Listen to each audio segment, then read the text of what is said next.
What's going on, FA Nation? It's time for the DFS NBA live stream regarding our DFS NBA playbook. I'm Justin Fensterman at Fensty Sports, and with me, this beautiful baby-faced man, James Grande. What's up, Jimmy Grand? How's everything?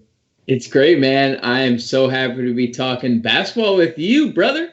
I know. The We're debut. like passing in the night, James. That's how we are with our schedules. But it's time. We've already had a game going on, so we're already warmed up, seeing some NBA action. Now, though, the main slate, James. 5 games, never easy. But you ready to do this? Yes, sir. Let's get into it. Very nice. Well, let's start with the point guards here, because paying up for point guard is something we often do. But when you have a 5-game slate, maybe you try to go with value. So, James, the first thing we have to talk about here is what's going on with this Milwaukee-Atlanta game. I mean, it's a very, very high total. Last I checked, it's a 234.5 total. There's going to be some points. And from the way it's looking now, James, no Giannis. So that right there is going to open up the lane for these Hawks. So right away, someone who loves shooting and just hanging with the ball in general is Trey Young. Big pay up, 1,400 on FanDuel. Or you could go and look at some of the other options from other games, James. But overall, Trey Young being a huge, high-priced option, what are your expectations? Yeah, I think with Giannis being ruled out, I think he essentially becomes the top play of the slate. Top spend up of the slate, top spend up at the position if you'd rather go elsewhere, I guess, in tournaments. But I think Trey honestly becomes viable in all formats. I think 10-4 on FanDuel is too cheap, considering we have the extra $10,000 to spend over there, and he's cheaper on FanDuel than he is on DK. So it's kind of a no-brainer. Even if Giannis was playing here, I mean, Trey Young plays in blowouts. So there was previously an 11.5 point spread at 238. Now it's 234.5, only 8.5. So Vegas is expecting this game to remain close. With Giannis essentially being ruled out, listed as doubtful. But there's no denying what the man's doing right now. I mean, 4 or 5 straight games of 30-plus actual points. We've gotten 2 straight of 60-plus fantasy points. And we know the pace of this game is going to be tremendous. So I think you lock in Trey Young in pretty much all format, and you move on. I mean, there's enough value elsewhere. I mean, we're talking about this game in general, in Milwaukee specifically, to fit Trey Young comfortably and then build around, make a really nice roster construction around him. So I think Trey Young is the top play of the slate, not just at the position. So, I mean, I have very high expectations for someone that I'm deeming the top play of the slate, Yeah, and just remember, everybody, yes, John Collins is back and he's essentially the number 2 option, but that's not going to take away from Trey Young.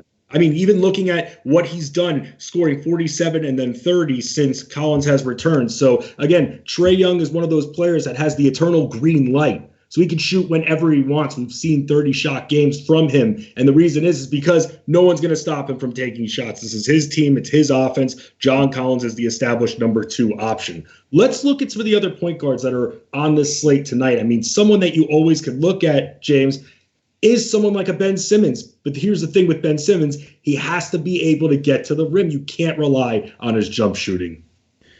Yeah, Ben Simmons is interesting because he's not garnering a lot of ownership according to our projections, at least on DraftKings. And I think he makes for an interesting pivot off someone like Trey Young, or, when we drop down and talk about guys like Ricky Rubio, Chris Paul, who are probably going to garner quite a bit of ownership considering their matchups. I mean, this is going to be a really slow, drag-it-out game. But, I mean, we've thought that about Philly in the past, and they've gone for 120 actual points in 3 straight games as a team. And that's no coincidence that Simmons, while they're scoring all these points, has 3 straight games of 11 or more assists. That's really where we're going to make our money back on Simmons. Like you said, yes, we're not relying on the jump shot. I'm okay if Simmons gives us 12 actual points, 10 actual points, if he gets us a triple-double. I like him on DK for that reason specifically, because we can get the double-double, triple-double bonus. Will that deter me from playing him on FanDuel? No. I think there's still upside, because he presents like so much peripheral ability, but he's a nice GPP pivot. I do find myself going down to the 2 guys below him, though. Most roster builds, it's either Trey Young or drop down to that 7K tier where we'll find Chris Paul and Ricky Rubio. And that's a good call with both of them. With Chris Paul, I mean, the Thunder just continue to lose players. Although I will say this, I thought that they were going to be without Dennis Schroeder, right. But reports have actually just come out that he will actually be playing in this game. Still, they don't have a lot of options, James. They don't have Gallinari. It's literally Steven Adams and the backcourt. That's about it. You can't rely on Terrence Ferguson. I mean, he went for 54 fantasy points last night with this same core, with Dennis Schroeder, with Shai Gilgeous-Alexander playing. So it's not like he can't. And I think the most positive thing we could say about Chris Paul right now, and just the Thunder in general compared to earlier in the year, is that they're actually just playing minutes. Like Billy Donovan's actually letting them stay on the floor instead of limiting them to 27, 28 minutes every night. So I like the fact that Chris Paul has now played 36 and 34 minutes in back-to-back games. It doesn't really scare me away that Dennis Schroeder's playing, because we just saw Dennis Schroeder play last night and it didn't really affect Chris Paul in any way. I love Ricky Rubio tonight, though. I mean, I think I'm not alone there either. This game is going to be quite chalky in general. I think if you're not playing a lot of Milwaukee, Atlanta guys, you're playing a lot of Golden State, Phoenix guys. And Ricky Rubio has been the best player on that team. He's been better than Devin Booker. He's been more consistent than Devin Booker. 35 or more fantasy points in 8 of his last 9 games. That screams cash games. And the ownership projections also scream that's where, especially on FanDuel where you have to roster 2 point guards, a lot of people are going. So I like Ricky Rubio probably a little more than Chris Paul, probably a little more than Ben Simmons. I think you can deploy him in all formats. Yeah, and I agree with you when it comes to the Ben Simmons side of it, because again, with Ben Simmons, what has Orlando been good at? Slowing down the pace, and that's because they're very good at gutting up the paint. And again, with Ben Simmons not really having that jumper, he's going to have to be attacking. And against guys like Vucevic and Jonathan Isaac, that's going to be very hard to do. No easy task. I mean, he'll have to be able to escape Aaron Gordon off the perimeter, which he should be able to do. Then he runs into Isaac, and that's why I worry. And James, you put the barometer down to 10 to 12 scoring points. So we really need those defensive rebounds from this guy, because at this point, I'd rather than save the money and go with a guy like Ricky Rubio than Ben Simmons. And I agree. And that's kind of why, I've alluded to going to those 2 guys specifically. But, it's going to be hard for Simmons to score. He's going up against the likes of Jonathan Isaac and Aaron Gordon, most likely. And those are 2 nasty defenders. They're both freak athletic specimens and not fun for Simmons to try to score against. I just think the peripheral stats will be there because we've seen it time in and time out again. So I agree. But I'm also not arguing, because I do, too, want to play Ricky Rubio and Chris Paul over Ben Simmons. James, if we're looking at some value guards for tonight, we've gone over some of the high and mid-tier price options. Who are some of the guards that you're spotlighting for value? So George Hill is going to be really chalky, and he's just one of 10 Milwaukee Bucks that you could probably roster tonight, to be quite honest.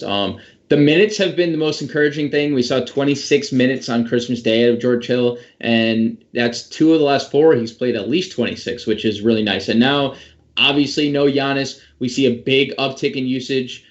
We see a big fantasy point per minute output, 1.15 fantasy points per minute. So, you project Hill getting 25 minutes at 1.15. I mean, we're looking at a guy who's going to go for 7x. So I think Hill is pretty much in a smash spot. Plus, it's Atlanta. Fantasy, we don't need to delve into how bad they are, but they're the worst. In terms of fantasy points allowed, they are the worst team in basketball. So, that's what makes this Bucks team so good. I mean, look, I'm going to flat out say it. I think you could play $4 in a lineup tonight in cash. I think you could play in tournaments, fancy.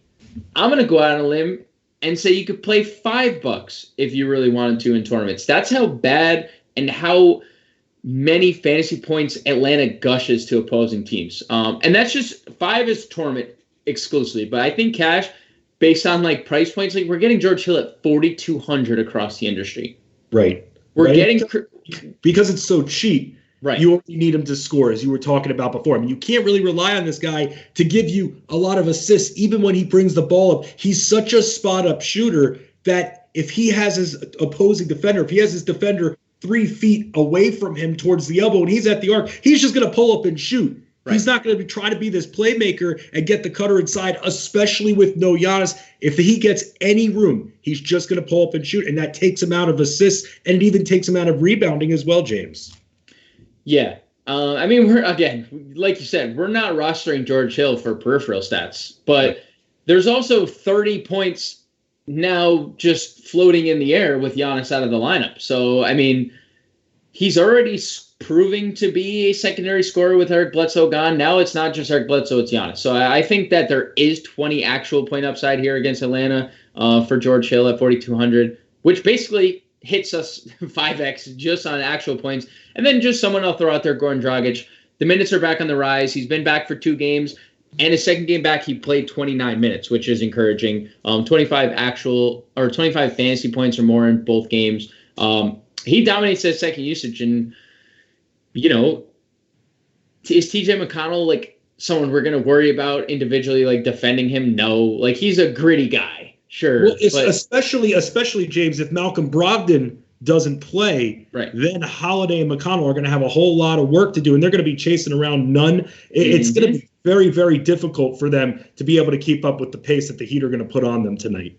Yep, agreed. And you know, if you think that Dragic can run these guys ragged, because like you said, they're going to be chasing around. There's a lot of guard depth on Miami. I mean, we could be talking about a guy that we get at 5% ownership at 5K who has 7 or 8x upside at that price. So, yeah, I think Goran Dragic is a nice, interesting, contrarian tournament pivot. All right, so again, recapping the point guards here. If you're looking to pay up, Trey Young, your top guy, James loves him. And then also, I mean, I, of course, love him as well. Ben Simmons, I'm a little bit on edge about because of the matchup with Orlando and the fact that he can't shoot, but still highly recommended. Again, keep the scoring barometer low. Rebounds, assists, steals. He does pretty much it all, fills up the stat sheet, and it's still very much possible. Chris Paul, Ricky Rubio, mid-tier options. James really loves Rubio. And then for value, Goran Dragic and George Hill. Let's move on to shooting guards. And I got a big smile on my face, James, because your boy did the starting 5 today, Fantasy Alarm starting 5 players that you can put in your DFS lineups. The video is still on there, so make sure you're watching those videos. D'Angelo Russell, another guy, the eternal green light. The Warriors just continue to be banged up. We don't know if we'll have Pascal, and they're going to need guys to hit threes. So with D'Angelo Russell, even though he's 8,200 on FanDuel, James, I'm still starting him in all my lineups tonight. So Pascal ruled out. So Pascal's ruled out. Yep. Love it even more then. Right.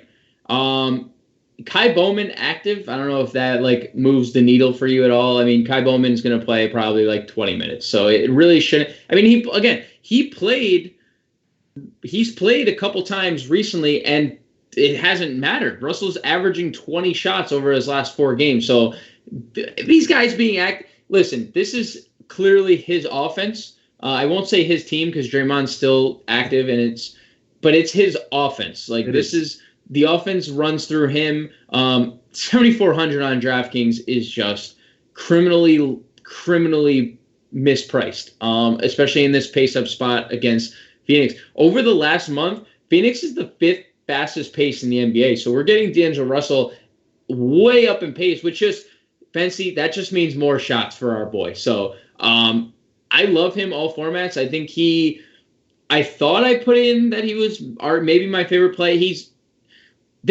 I did do this prior to the Giannis news. So Chris Middleton obviously becomes like the chalk of all chalk. And I think you can definitely play both. I think that's a great route to play. You could literally be penciling in, put 90 fantasy points just at your shooting guard spots over on FanDuel tonight with Middleton and Russell if they both go for 45, which I think is easily in the realm of possibility. I think if you could only pick one, though, you got to go Middleton. I hate it. I hate to do that to you, Fancy. Like, if you can only choose one, I think you have to go Middleton. Man, it's just, if you think of a shot floor, though, Russell just has it. That's the thing. We're talking 30-shot games. But you're right. With no Giannis, who becomes that number one option? John Collins isn't going out to the elbow in the arc to guard this guy. So with that, I mean, looking at Middleton and looking at who the Hawks are going to bring on him, it's going to be a mismatch all over the place. And with Chris Middleton, one of the things I like about him, although it's not going to help as much with Giannis, but it could help with Giannis out, but it could help him with Brook Lopez hanging there at the arc, assists. He'll always look for a cutter first, and I respect that about his game. Now, like I said, Giannis is out, so you're not going to get that easy cut as much, but still, you can get him passing the ball just around the arc, getting it to Brook Lopez, who you know won't play in the paint. So with Chris Middleton, again, smash spot for him, and I think you're right. As much as I love D'Angelo Russell, I'm trying to get both of these guys in my lineups, James. Yeah, it's I should have prefaced it by saying, like, get both of them in if you can. But if you can only choose one, I mean, look, this is a guy getting an 11% usage bump with Bledsoe and Giannis off the floor. He's projected to be the highest owned player by a mile. You can't succumb that. Like, if you don't have that in your lineup and he goes for 50 at 70% owned, you can't make that up. You can't. So, like, in a cash game, you're playing Middleton if you can only play one. If you can play them both, you definitely play them both. But you're definitely playing Middleton. 11% usage bump, 1.6 fantasy points per minute. Atlanta, 234, pace up, like, holy crap. Like, it just lines up for 60 for Middleton tonight. Knock on wood, he doesn't get hurt or anything, but love them both. Just obviously Middleton slightly ahead of D'Lo. Right, and in these situations, I mean, you have other guards that are in good matchups. Shai Gilgeous-Alexander, we talked about the Thunder and their lack of options, but with Dennis Schroeder in, that is going to create a little bit more shot competition, so some food for thought there. But who are some of the value guys that you're looking at, James, at shooting guard? Well, I mean, if we want to just go right back to Milwaukee, Dante Vincenzo has been starting. He's going to start again. There's no reason that he's not. 25 plus, 7. I'm having trouble speaking here, Fency. It's okay. Speaking is what we do here on a live stream, and I am struggling with it. I mean, look, 7% usage bump. I can't, like, stress it. Everyone on this Bucks team gets a usage bump, so it's not like this guy is, like, everyone's getting a bump. I think he's a great play, especially over on FanDuel where he's sub 5K. The issue is, like, on FanDuel, where we're rostering two shooting guards, we just talked about two guys that I want to play. I want to play Middleton and I want to play D'Lo. So I guess it depends on where you're picking and choosing your value from. If you're not playing George Hill or you're not playing Ersan Ilyasova, then you're probably playing DiVincenzo. If you're playing Hill or you're playing Ersan, you probably don't need to play DiVincenzo and you play the two shooting guards. So I think DiVincenzo is a great play. I think we can approach 30 minutes here. I think Damon Lee is interesting. No one's going to play him again, even though he went for 55 fantasy points. I don't think anyone's going to play him again. They're going to see, like, near 6K, and they're going to say, ooh, really? One game, 6K? But if you look into the numbers, it's not just one game. He's been starting for an extended period of time. He's been contributing on the glass, about 6 rebounds in 5 straight games. So you could go there in tournaments. And then Kevin Huerter, another piece to this game, another more exposure to Atlanta, Milwaukee, which we want, right? I mean, we want all the exposure. We want all the smoke in this game, 234 total, spread down to 8.5. Huerter, like Trey Young, another guy that plays in blowouts too. If this became a blowout, he'll still be on the floor. They just don't care. They're just going to play their young guys. 25 plus fantasy points in 4 straight as well. So the consistency's been there. So I think Huerter, DiVincenzo, Lee would be my 3 guys down here. Also, if we do get Brogdon out, I think Jeremy Lamb could be an interesting play. Yep. 22% usage rate, 0.87 fantasy points per minute without him. Wesley Matthews, again, 2 of the last 4, he's gone for 26 fantasy points. Like, nobody wants to play Wesley Matthews, but everyone's playing all this Bucks value. Wesley Matthews still going to start. He's still going to take shots if his 3 balls fallen. I mean, we get the extra 3-point bonus over on FanDuel, and he's really cheap. So, 30 minutes of Wesley Matthews who can make 5 threes in a game isn't a terrible, terrible play. And I saw Josh Richardson make your starting 5. I was just about to bring him up, Grande. The more I look into it, the more I like it. Over the last month, Orlando is the sixth worst team against the shooting guard position. And, again, we talked about Simmons. We talked about the Philly offense clicking. I think you're onto something there, Fancy. I think you're onto something, Richardson. I definitely could get behind him in tournaments tonight. You know what? One of the things I notice, and I try to get myself exposure to watching as many teams as possible. I don't watch the same team every night. I've watched Orlando twice recently. And one of the things I noticed in one of the games I watched them was against Houston. I said, okay, if any team can slow down the pace of James Harden and Russell Westbrook, it could be this team. And it didn't happen. And the reason it didn't happen is because a lot of their big men played down into the paint. And so they're leaving Harden open all game. And Evan Fournier can't defend. He can have the coolest hairstyles in the world, but that doesn't translate to good defense. And I found the crack in this solid defensive core in Orlando, I felt like, and I've been able to attack them a little bit. If you're going to attack Orlando, you have to do it in the midcourt. You have to do it at their shooting guard spot. Evan Fournier does not like to play defense. You heard it here. Can I break some news to you, Fancy? Uh-oh. Evan Fournier no longer has hair on top of his head. Wow. Cut it off. So no longer any cool hairstyles, just a beard. Whoa. What are you saying? You could have a cool hairstyle with no hair. I mean, yeah. Wait, okay, he has clear hair, okay? Clear hair, full beard, can't lose. Jeez, Gronny, why don't you just offend me? Why don't you just go tell me to play oncoming traffic? Why don't you? Let's just move on to small forwards here. Jeez, this guy. Think you have friends. Okay, small forwards. And this is where things get interesting. Yikes, Fancy. Yikes. Things get very interesting here. And the reason is because there really is nobody that you can look to choose. And if you want to go after Tobias Harris, I mean, he's going to be in that shot share with Josh Richardson, but I think he's definitely still in play. It's just any post play from him, I don't think is going to happen. I think he's going to be camping out at the arc.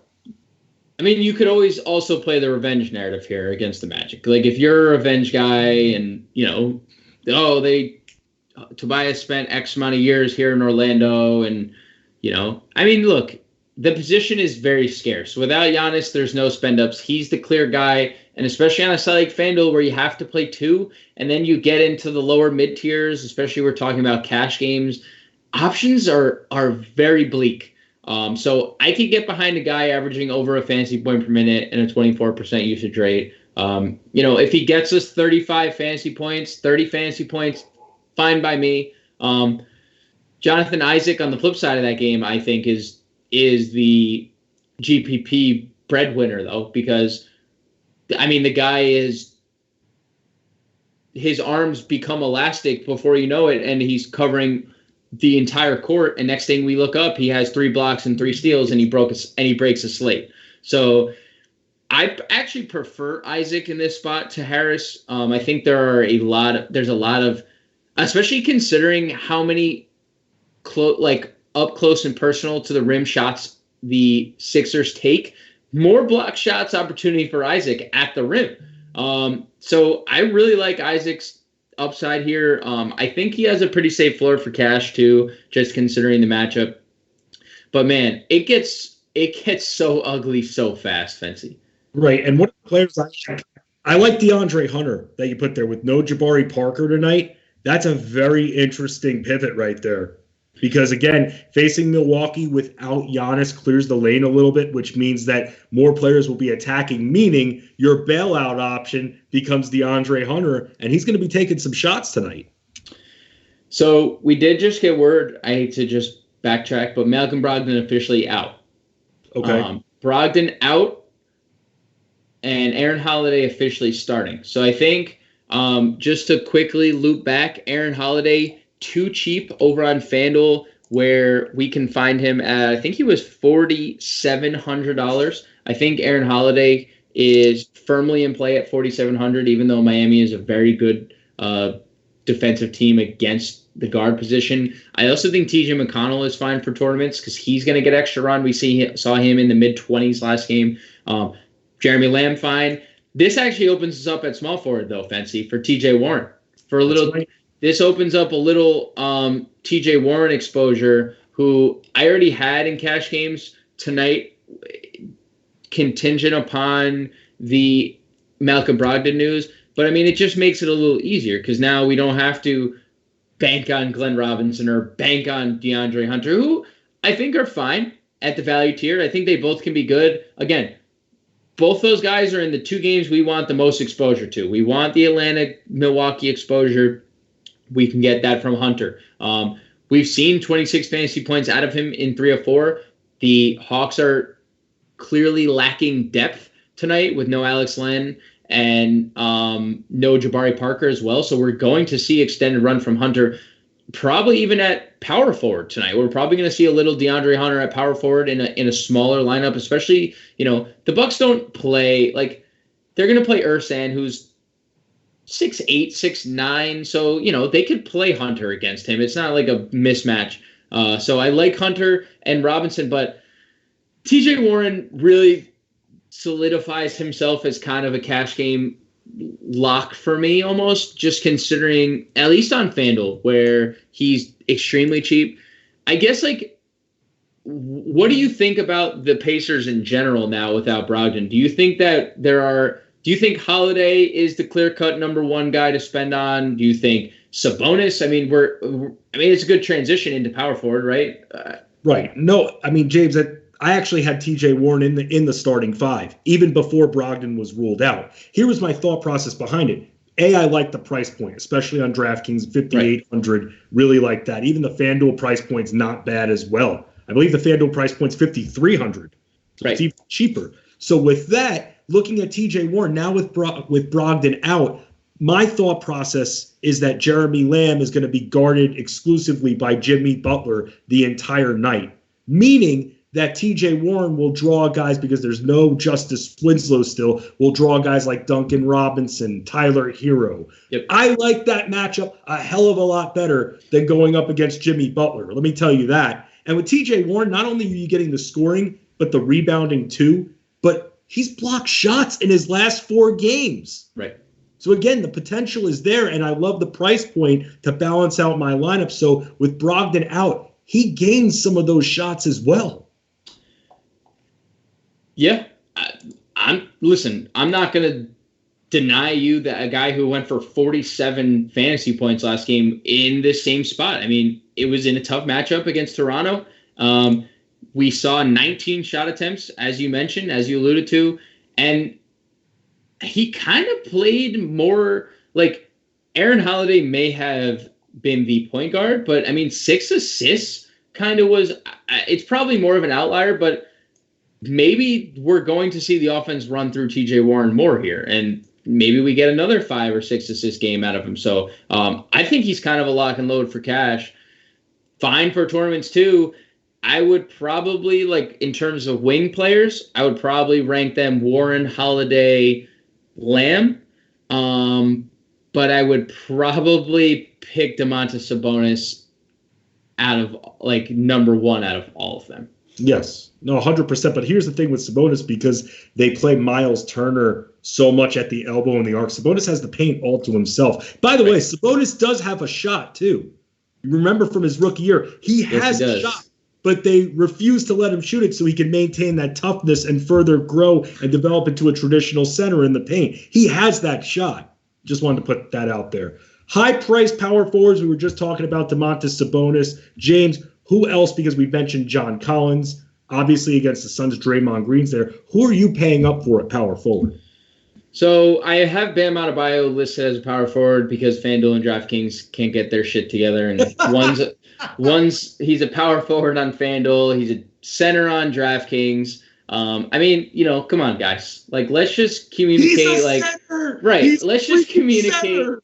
I know. And let's just communicate, with one another. Let's move Bam to center. Let's just make this, a smooth transition. But because Can I add something? Jared Allen is also a center.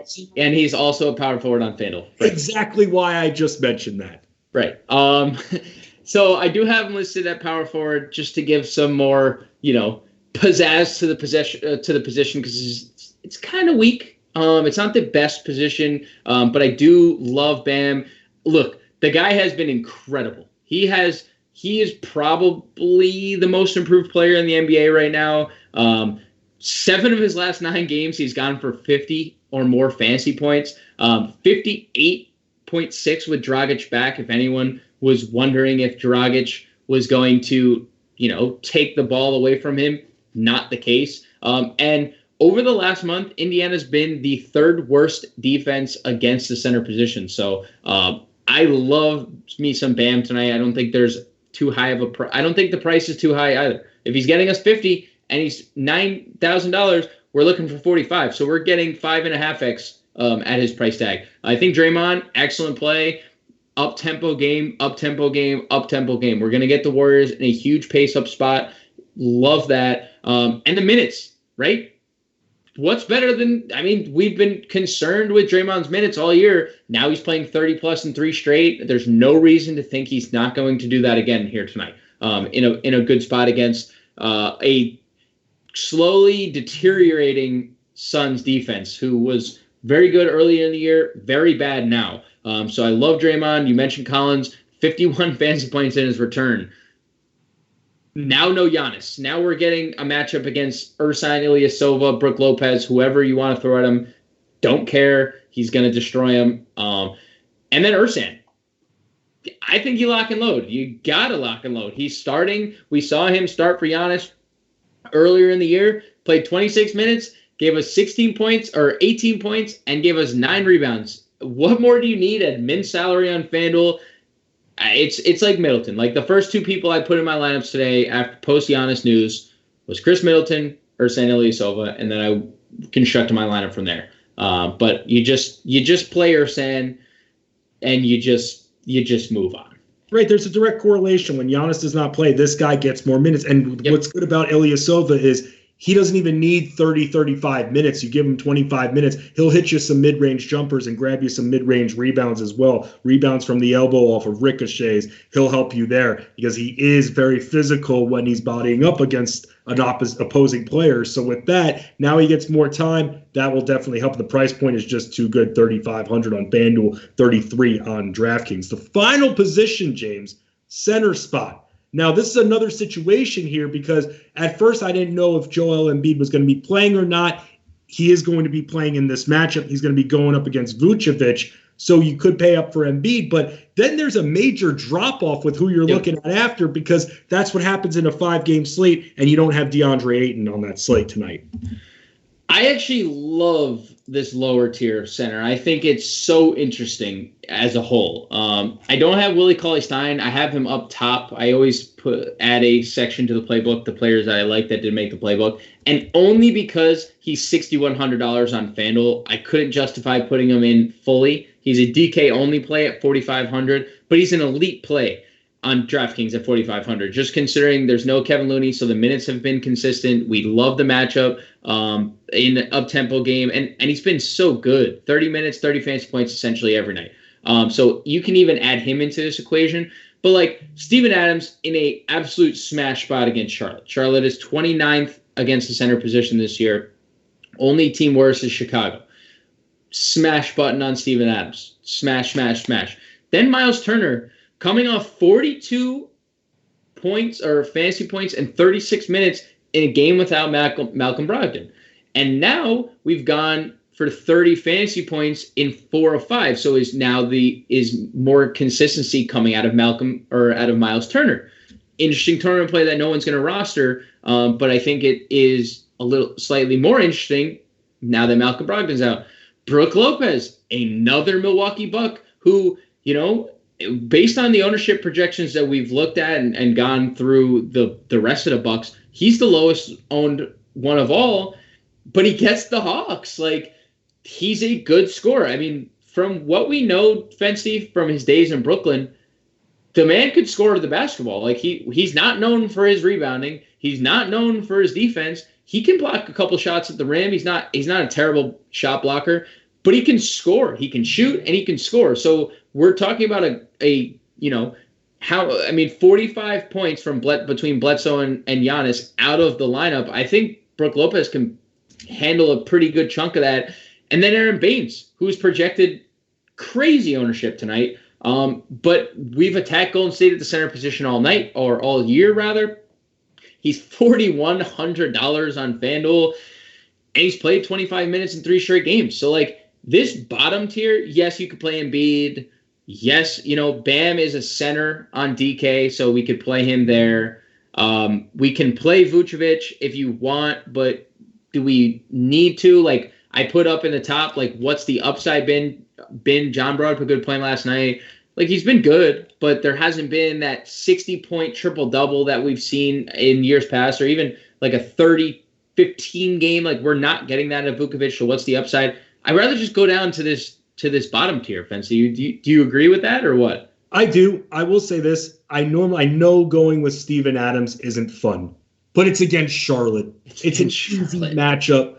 And with Steven Adams, again, when you don't have other front court players like a Gallinari taking shots away, more plays are going to be called for him. They're going to start stacking against the perimeter if that's the case, because that's your offense right there. Gilgeous-Alexander, Chris Paul, Dennis Schroeder. Outside of that, it's a whole bunch of randomness. Oh, yeah, and Steven Adams. So as they're going to put more pressure on the perimeter, Adams should be able to be open all day. And I don't care if Biyombo's on him. I don't care if Zeller's on him. And I said this in the starting 5 video, James. Adams is set tonight for a really prime matchup, and he's played better as of late in his last handful of games. Yeah, and there's 50-point upside, Fancy. Like, we're getting a guy. My one, I guess, hesitation with Steven Adams would be it's a back-to-back. That is literally the only concern I have about Steven Adams, because we've seen even in 28 minutes he's put up 50 fantasy points. That's not the concern. Just, will they at all limit him? Will it be 24 minutes? Because then we're talking about like guys at price points around him or below him that I'd rather play. Like, if we get 28 minutes out of Steven Adams, I'm fine. If we get 24 and I could have played Miles Turner in a GPP at sub 5% ownership, or I could have played Aaron Baines at plus 50% ownership at 4,100. That's my one hesitation, but I agree. It's the matchup is right. And he did play 28 minutes in his last back-to-back. So, maybe I'm overthinking it a bit, but Billy Donovan has been really weird this year with minutes, as we alluded to when we were talking about Chris Paul earlier. That would be my one hesitation with Steven Adams. No, totally understand. Again, it's not a fun play.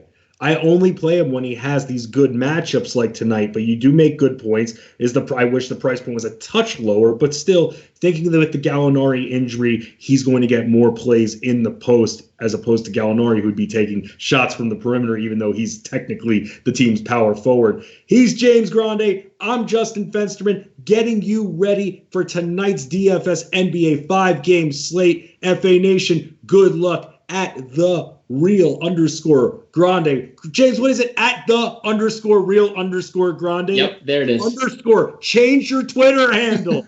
I'm at Fensty Sports. Good luck, FA Nation, and let's get ready to dominate in DFS basketball.